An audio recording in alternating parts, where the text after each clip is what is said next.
Ms. Denise Phua.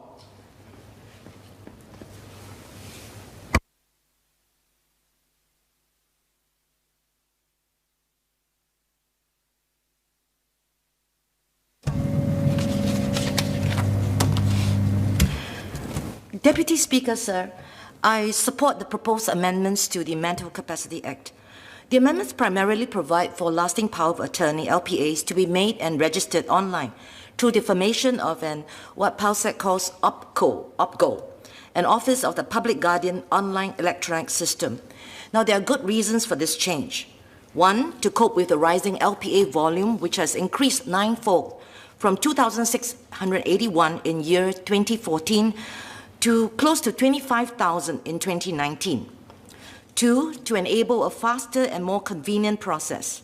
The change removes the need to physically print and submit hard copies or affix wet ink seals and signatures currently needed for LPA deeds. And a third good reason, the proposed amendments provide for new features to better store, search, and retrieve electronic LPAs versus hard copy LPAs. New safeguards to check on donees and cybersecurity features are also added.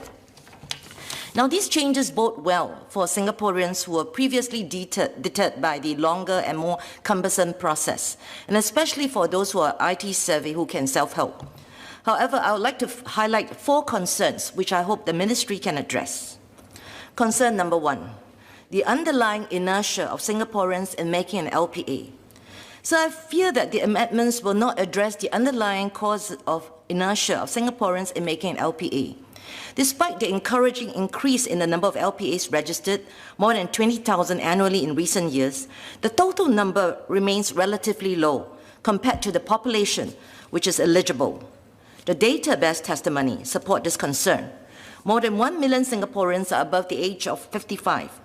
More Singaporeans are expected to be hit by dementia or loss of mental capacity gradually. In a 2015 study conducted by the Well-being of the Singapore Elderly, or WISE, led by IMH, the Institute of Mental Health, 1 in 10 people aged 60 and above may have dementia. In 2018, Channel News Asia ran an article featuring more Singaporeans being diagnosed with dementia at an earlier age, and even younger age. There is clearly an increasing number of Singaporeans at risk of losing their mental capacity. There is also an inertia to take the initiative by many to apply for an LPA. So even if the expected number of LPAs is expected to rise to more than 30,000 with the proposed amendments, there is still a large pool of Singaporeans who need more than a nudge. A more aggressive and robust communications and outreach plan is in need. The current videos, for example, available to MSF and the other measures are obviously not enough.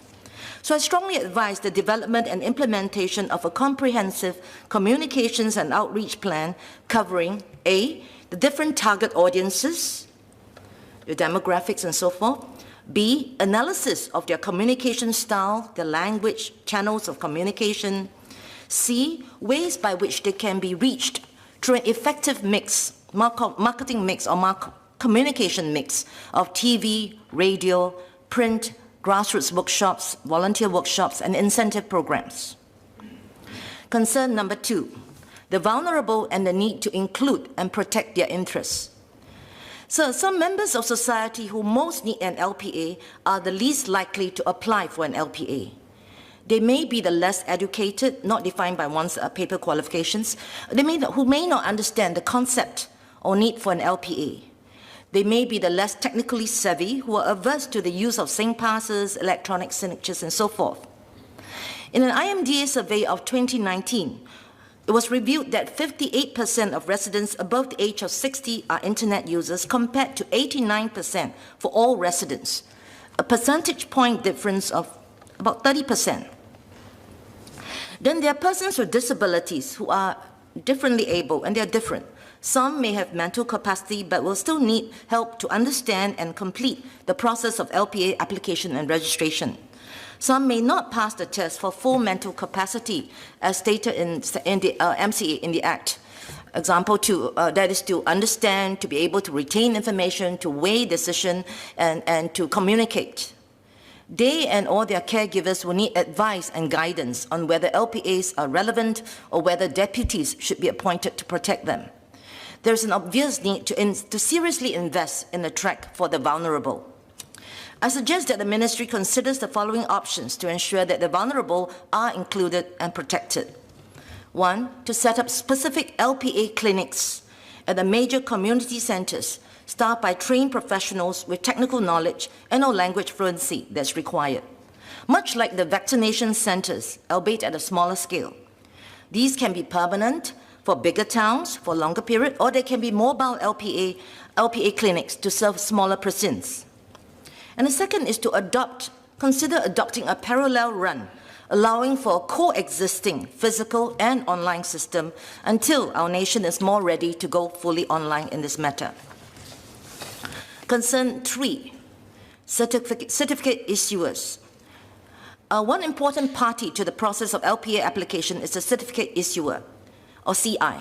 The CI is a witness for the donor and certifies that the donor has the capacity to make an LPA and that there's no fraud or undue influence used to induce the donor to make the LPA.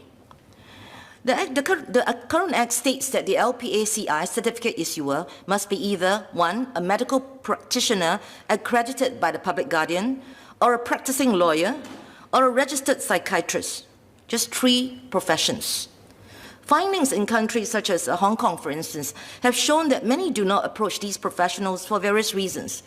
The cost or the perception thereof, of the cost, and the fear or discomfort of approaching or interacting with these experts.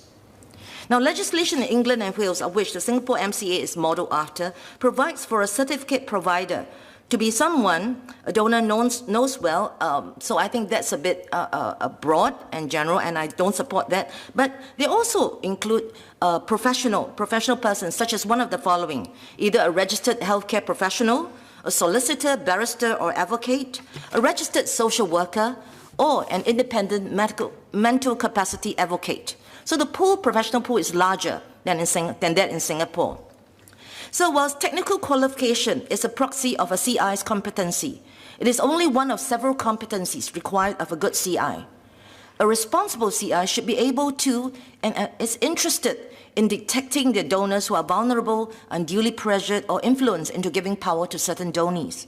Why, for example, can't senior certified accredited social workers or psychologists be accredited by the public guardian? Why can't they be included in the pool of CIs so that the pool can be enlarged for the choice by the donor? So I recommend that the pool of CIs or certificate issuers be enlarged. Concern 4, and finally the final concern, families of persons who lack or lost mental capacity and are without an LPA. So as a Member of Parliament, I'm deeply concerned for my adult residents who are incapacitated due to old age or birth or accident, etc., or have become incapacitated, but they all are without an LPA. Now, they and their families who have to decide on their behalf and look after them are often clueless and helpless. I understand that a process for the application and appointment for deputies has been put in place under the existing Act. However, the low level of awareness of the need and the process remains baffling to the man in the street. Usually it is too late by the time they know about this, and the process often takes too long, leaving the family in limbo and distress. While progress has been made to encourage deputyships for clients in disability organizations, I know such as Minds for the intellectually disabled, there is still a sizable population out there who need to know about the matters of deputyship appointments. They ought to urgently start the process of application and appointment before it's too late. Hence, I urge the government, the finance minister is not here, to allocate more resources, both financial and for ministry to allocate more time to similarly enable a faster, customer-centric and effective process for those who are now without mental capacity. Second Minister is here. Second Minister. So I urge the Second Minister of Finance, who is here, to consider allocating more resources for this other group. Thank you. In summary, sir, the proposed amendments provide for welcome changes to an otherwise more cumbersome system.